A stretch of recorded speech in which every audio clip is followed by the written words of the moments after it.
life, every day, late at night, not okay. All I want, and I pray, all I need are some better days. Fuck me, I'm looking in the mirror, so foggy, but I've never seen clearer. I don't really think it. Hi guys, welcome back sa channel, and for today's vlog, nandito na naman tayo sa Binondo, Manila. So nandito tayo ngayon sa may Ongpin Street. So dadaanan natin mamaya yung mga popular na street foods dito sa Binondo. So medyo nagugutom na kami, kaya magpo-food trip muna tayo. So guys, samahan nyo ako at i-discover natin kung ano yung mga bago dito sa Binondo, Manila. Tara! First stop, nandito tayo sa may Engbiten. So nandito na tayo sa loob ng Engbiten. And guys, tignan nyo, napakaraming tao dyan sa likod ko. So hanap lang tayo ng pampasalubong dito. Kasi mamaya magdedire-diretso na tayo dun eh. Kaya bibili na tayo. Pakita ko na lang din sa inyo yung mga prices dito. Ayun yung mga mooncake, 160 per piece lang yan. Tapos meron ganito, mga bite size. Ano lang siya, 90 pesos lang per pack. And dito guys, marami dito kayong mapagpipilian ng mga hopya. So iba-iba yung flavors ng hopya nila. Usually nag-range lang yan sa 63 pesos to 65 pesos. So ayan, meron silang ube langka, ube pastillas, ube queso. Wow, mukhang masarap to combination. So ito yung bago nila, yung hopya combi, hopya buko pandan. And ito yung favorite ko, yung hopyang ube. Tapos ito yung pinaka-classic sa lahat. And actually siya yung pinakamura, may 57 pesos pala yung hopyang munggo. Ayan, kumuha na ako ng basket. And mamimili na tayo ng mga bibili natin. So, ito. Meron ditong ampaw. Ampaw peanut rolls. 83 pesos lang siya. So, I think nasa ano siya, 8 pieces. So, okay, nakuha tayo na ito. Meron ditong asado roll. Freshly baked. Mukhang masarap, kuha tayo. So, ano lang siya, 210 pesos. Kuha tayo ng hopyang munggo. Etong hopyang ube, syempre. Meron din dito mga naka-frozen na lababuchi, shrimp wonton, shrimp hakaw. So, ito yung price list niya. Dito sa Engbiten, ang dinadayo dito yung kanilang Binondo Bites. So, meron dyang lababuchi and fried xiaolongbao. So, for as low as 150 yung fried xiaolongbao. And yung lababuchi naman is 160. So, ayun yung itsura niya. So, dyan siya niluluto. So, hindi na tayo pipila kasi mahaba yung pila ngayon. Pero baka pagbalik natin mamaya, konti na lang yung mga tao. So, guys, makikita nyo, pinipilahan talaga. So, tara, punta tayo dun sa kabila. So ayan guys, so dito sa Binondo Bites pinipilahan talaga siya. Ang daming tao hanggang dito sa dulo. So doon marami pa tayong mga pwedeng kainan. Tuloy natin tong food crawl natin. Nandito tayo ngayon sa may Chuan Key. Dito yan sa Binondo Oldest Fast Food. So nakapila na tayo ngayon dito dahil na-timingan natin na medyo hindi mahaba yung pila ngayon. So, sana mabilis lang yung pila at makakain agad tayo. So, ito yung first time kong makakakain dito dahil nung mga nakaraang pumunta tayo dito sa Binondo, napakahaba talaga ng pila dito. So, let's discover kung ano yung mga pagkain nila doon and kung masarap nga ba talaga. Guys, iniwan ko nga muna pala yung tita ko dun sa Chuan Key para siya muna yung pumila. And ako naman, lilibot muna ako dito sa Ongpin Street, dito sa may Chinatown, para mapakita ko sa inyo kung ano yung mga pwede nyong puntahan dito. So, dun sa likod ko yung Chuan Key. Tapos lakad lang kayo konti, makikita nyo na yung famous art ng Chinatown. Ito siya, oh. Ayan. So, medyo traffic nga lang ngayon dito. Tapos, dito sa may famous art ng Chinatown, nandito yung Lord's Toe Bakery. So, dyan tayo makakabili ng kanilang famous na egg tart. Mamaya puntahan natin yan at tikman natin. Tapos ito naman yung Mr. Ube Rice and Noodle House. So ano din siya ng sister company din siya ng Eng Bitin. So most likely mabibili natin dyan is parehas nung sa Eng Bitin. And guys, may bago sila, itong Mr. Ube Shake. So mga fresh fruits, mamaya titikman din natin.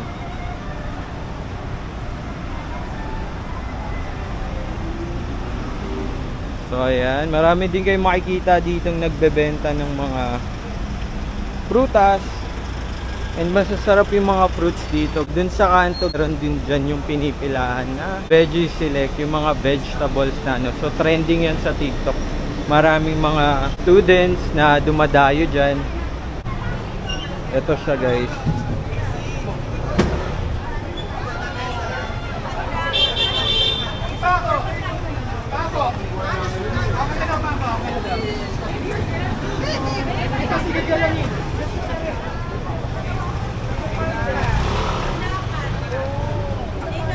Ito guys, oh.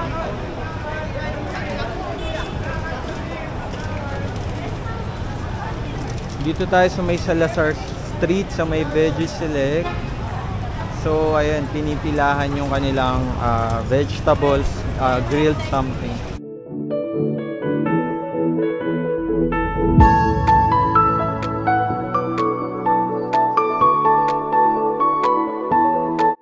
A few moments later. Finally, nakapasok na tayo dito sa Chuan Key after 30 minutes of waiting. So, yung setup niya is like turo-turo or yung parang cafeteria style. O-order na tayo. Tingnan natin kung ano yung mga best sellers nila dito. Ito nga pala yung menu nila guys. So, ito yung mga naka-red na yan. Yan yung mga best sellers nila. So, dito yan may patatim, steamed pork belly, oyster, Chinoy fried chicken, and yung may mga rice toppings din sila. So, mura na for as low as 180 pesos. Yan, steamed chicken, steamed spare ribs, braised beef, pati beef tendon. So, yun yung mga main dish nila. May short order din. And ito yung mga soup. Ito yung mga special soup na best seller. So, price range na lang niya is 200 to 400 pesos. And syempre, hindi mawawala yung mga dim sum special nito. Katulad nito. For as low as 80 pesos, meron sila ditong available na pork and shrimp siomai.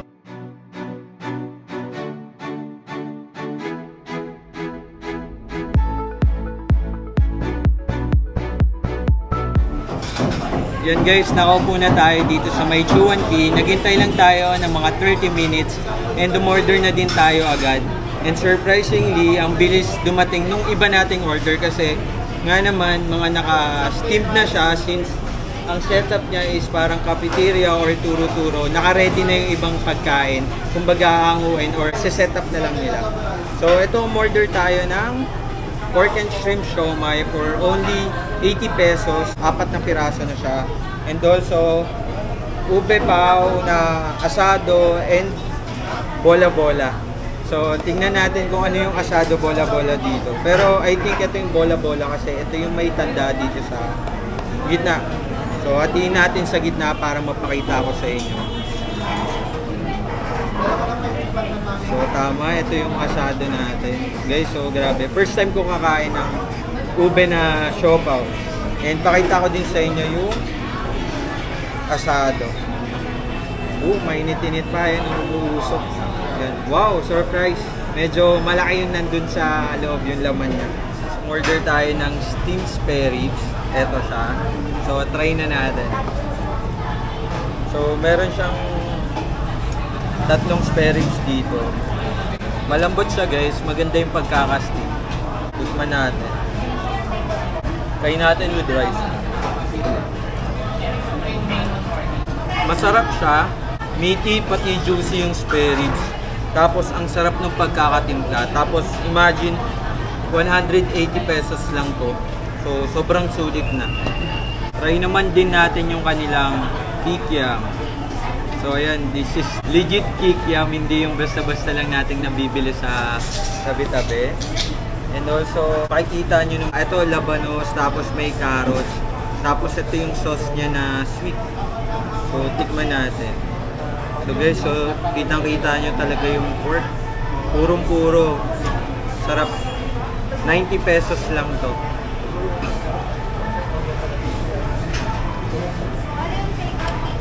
Ang sarap. Type ulit natin. Lalo nagpasarap dito yung sauce din yan. Nagko-complement talaga. So dumating na din yung in-order nating Mickey Bihon. Ayan siya. And nakapag-portion na din tayo ng kakainin natin. Ayan o. For as low as 210 pesos. Medyo madami na siya. Good for sharing. I think mga makakain na to. Good for 5 na siguro. And eto, try natin guys.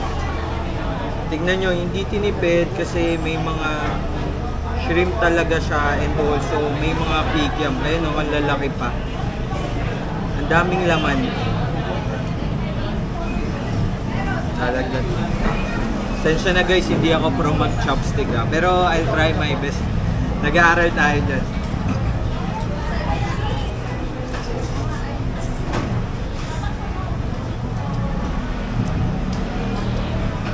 Guys, malasa siya, masarap. Lalo na pag sinamahan nyo pa itong mga sahog na to.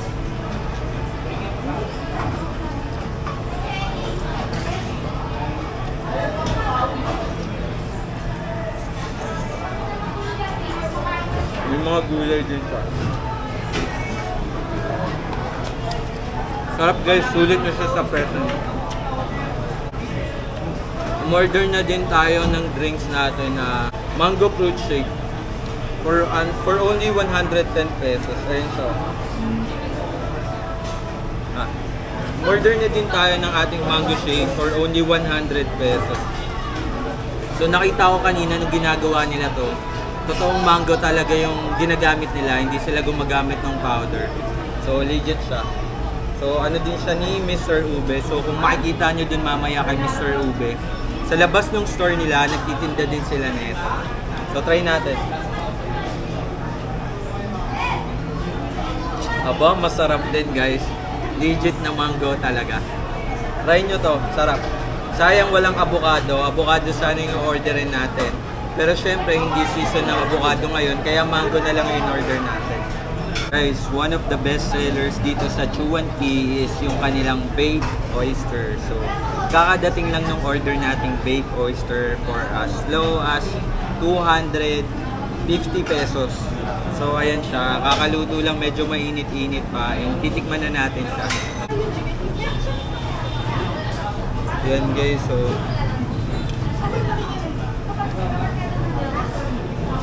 medyo sticky siya. First time ko makakatikim nito. Ayan o. Tikman natin. Medyo napalaki ata yung iwa ko. Masarap siya guys.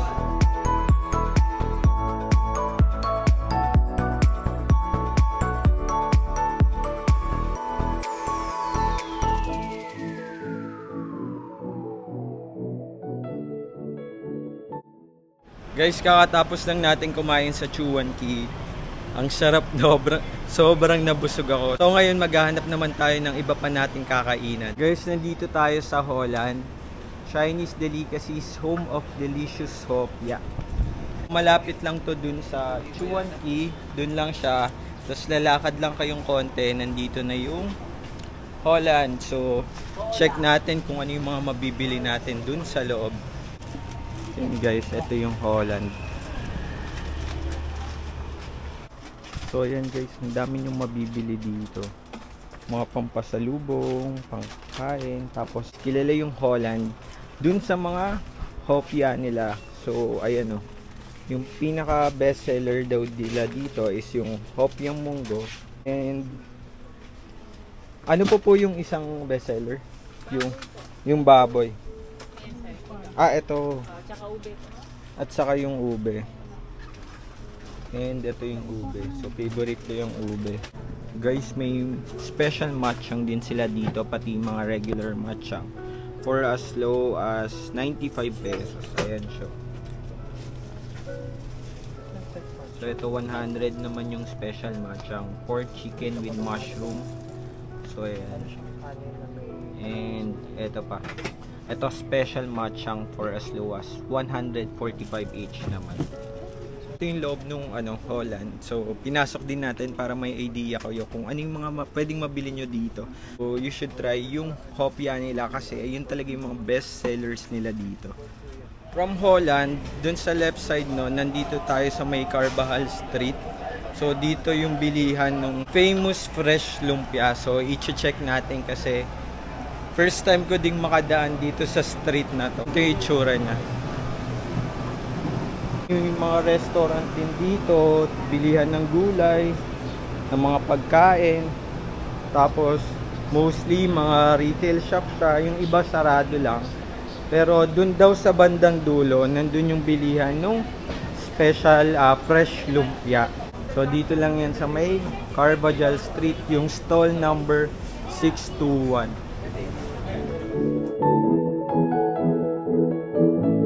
Pabili po, isa pong lumpia. Thank you po.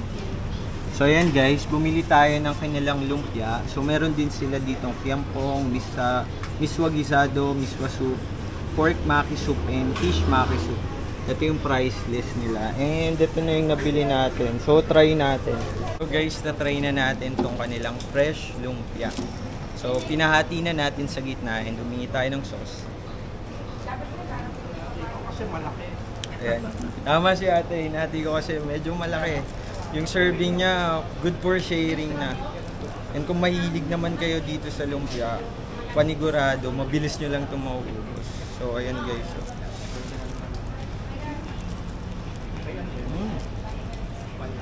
Grabe oh. Sarap, hindi tinipid sa ingredients. May tokwa, may carrots. Ang daming pampalasa. Tapos lalong sumarap dahil sa sauce nila.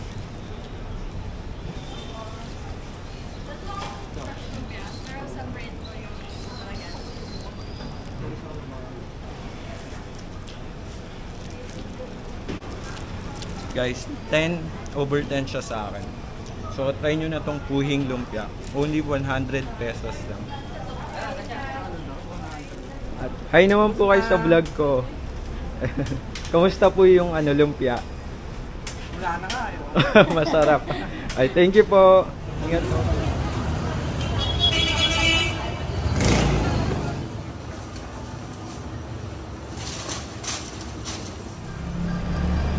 So ito, bumili tayo sa Lordstone ng kanilang egg tart.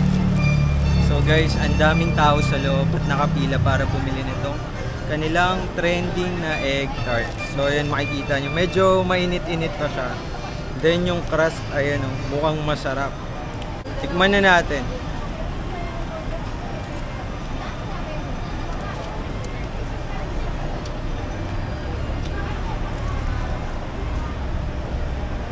Look. Yung egg custard niya, napakasarap. Nagme-melt talaga sa bibig mo. Sarap. 56 pesos lang ang isa nitong egg tart. Dito sa labas maamoy nyo, napakabango dahil freshly baked talaga yung mga egg tarts nila. Try nyo na din to guys.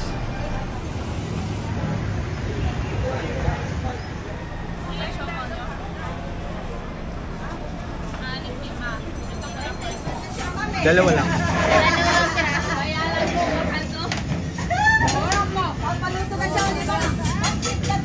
Nandito pa rin tayo sa Ongpin Street at bumili tayo ng The Original Fried Siopaw. So guys, hindi ko lang siya mahawakan dahil sobrang init niya pa dahil bagong luto. Pero at makikita nyo, sakto lang yung laki niya for only 35 pesos. Tapos pinaka ilalim niya is crunchy. Medyo toast yung Tapos tignan natin sa loob. Try kong buksan kahit sobrang init para matikman na natin. Ayan, nabuksan na natin yung ating fried siopaw. And makikita nyo, mas marami yung laman kesa dun sa bun. So good thing, sobrang sulit na to. And tikman na natin. Init, grabe oh. Pakita ko ulit sa inyo, umuusok-usok pa siya.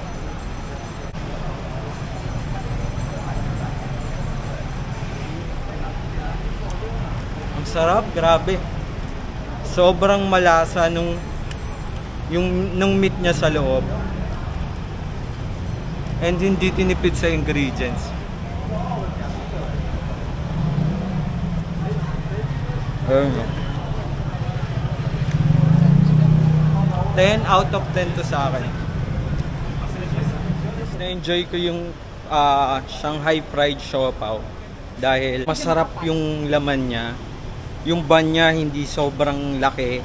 I mean, hindi makapal kasi yung ibang siopaw is ang kapal nung bun tapos yung sa loob is konti nung laman. Pero yun, mas marami yung laman kaysa sa bun. Tapos pag kinagat mo siya, yung ano niya, yung bun niya is napakalambot tapos medyo crunchy yung ilalim ng bun. Kaya ang sarap pag tinikman nyo. So you should try that kapag pumunta kayo dito sa Binondo. Nandito lang din siya sa Ongpin Street.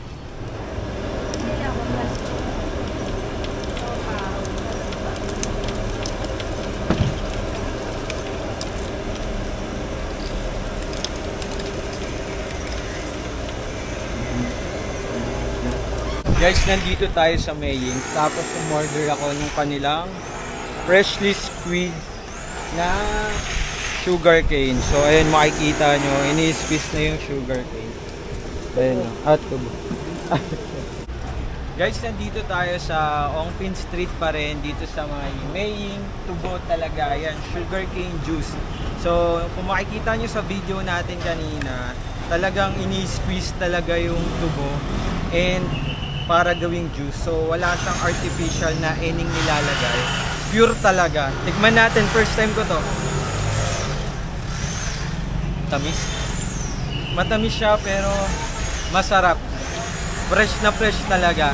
Pwede din kayong umorder for only 85 pesos with ano naman siya, kalamansi. Pero yung binili natin since first time natin, yung classic lang, yung walang any halo para mas matikman natin kung ano talaga yung totoong lasa ng sugar cane kapag kaka-squeeze lang.